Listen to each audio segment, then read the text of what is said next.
ముఖ్యంగా ఈ సందర్భంగా 2 విషయాలు చెప్పాలనుకున్నాను.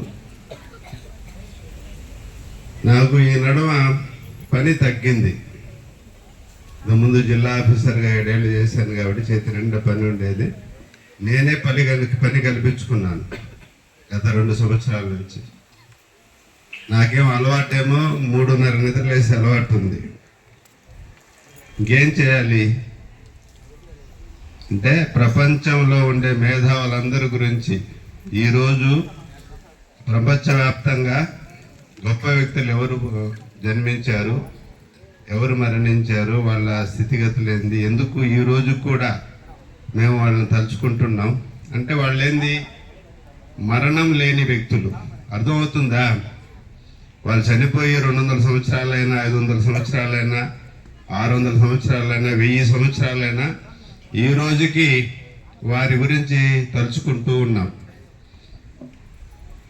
ఇప్పుడు నేను అబ్జర్వ్ చేశా, ఏ దేశంలో అయితే గొప్ప గొప్ప శాస్త్రవేత్తలు జన్మించి గొప్ప గొప్ప విషయాలు ఎవరైతే ఏ దేశంలో అయితే అత్యంత వేగంగా భవిష్యత్తును ఉద్దేశించి కొత్త కొత్త విషయాలు కనుక్కున్నారో ఆ దేశం ప్రపంచాన్ని శాసిస్తుంది. నాకు ఈ 2 ఏళ్లలో వచ్చిన జ్ఞానోదయం అది.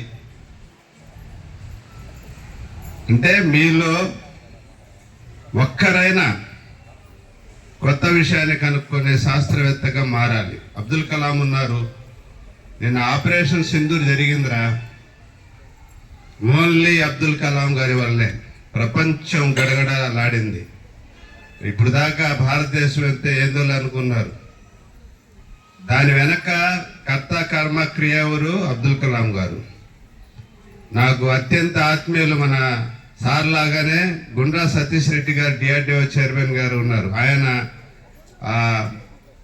దాంట్లో బ్రహ్మోస్ అనేది ఉంది, ఒక అద్భుతమైన దాన్ని డిజైన్ చేసిన దాంట్లో బ్లూ ప్రింట్ తయారు చేశారంట సారు. అటువంటి గొప్ప వ్యక్తిని నేను 2000 మంది పిల్లలకి పరిచయం చేశాను మొన్న నెల్లూరులో. మున్సిపల్ అన్ని మన గవర్నమెంట్ స్కూల్ పిల్లకాయలందరూ పరిచయం చేశాను. పిల్లలందరూ మాట్లాడి చేశారు. మీరు అటువంటి వ్యక్తులుగా ఒక్కరైనా మారాలి. అలాగే ఇక్కడ